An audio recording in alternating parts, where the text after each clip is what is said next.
Good morning, Class 2. It's your science book, Paramount Science Awareness.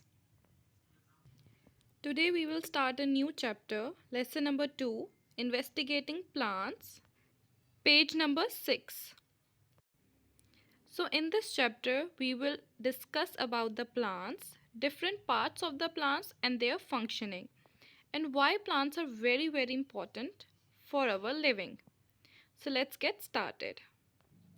Students, have you ever seen a hibiscus plant? You can see this. This is a hibiscus plant. It has many parts. It has big red flowers. You can see this. It has green leaves. You can see these. These are the leaves. It has a hard stem. So this is the stem. This stem basically supports the plants. And it has roots that is present underground that supply water, mineral and nutrients to the whole plant. Okay, understand?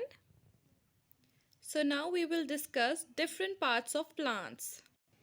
As you can see, it's a tree and it's a plant. And both have different parts.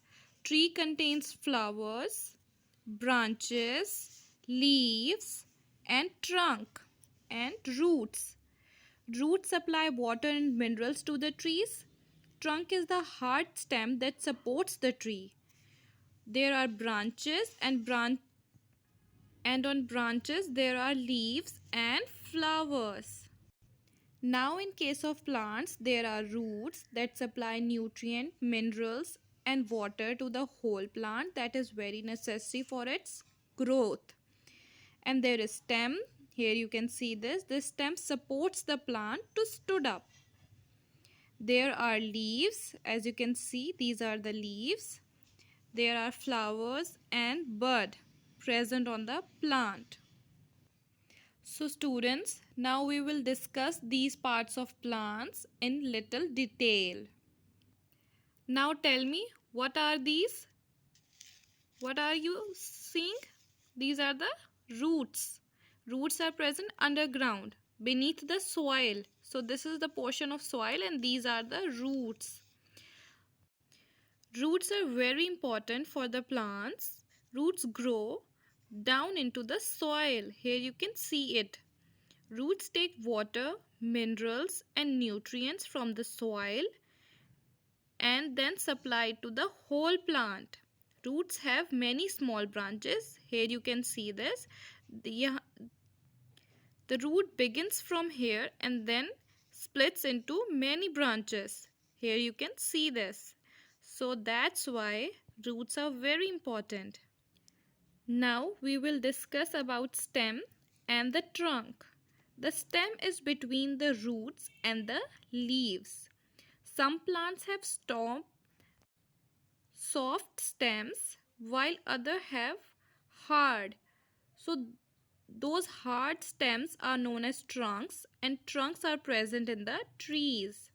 Trunks are very hard and strong.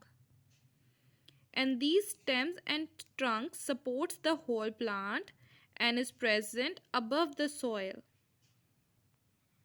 Next we will discuss about the leaves. Plants have leaves which grow on stems. Leaves are of different shapes and sizes. Here you can see this. They all are of different shapes and sizes. You can see this. Leaves are usually green. Leaves changes its color when it become old. Here you can see these two leaves are green and then this leaf is little bit brown and this leaf is totally brown. When the leaf turns green to brown, soon the leaves drop off from the stem. Next we will discuss flowers. Flowers grow on plants. A bud develops into flower. Firstly, the flower is a bud, then bud opens up into a flower. Here you can see this. It's a bud, then later on it opens up into a flower. Flowers are the most beautiful part of the plants. We like the flowers for their colors. As you can see this, they have different colors. Some are yellow, some are red, some are orange, and so on, and have different shapes and smells. The basic function of the flower is to produce fruits. Students, have you ever noticed why always bees come and sit over a flower? It is because of nectar. Nectar is basically a sugary substance in a flower that attracts the insects and animals. Bees collect nectar to make honey. Later on, flowers produces fruits. Fruit is a part of a plant that has seeds in them. Here you can see this is a strawberry and it has seeds on it. Hope so you have better understand this chapter.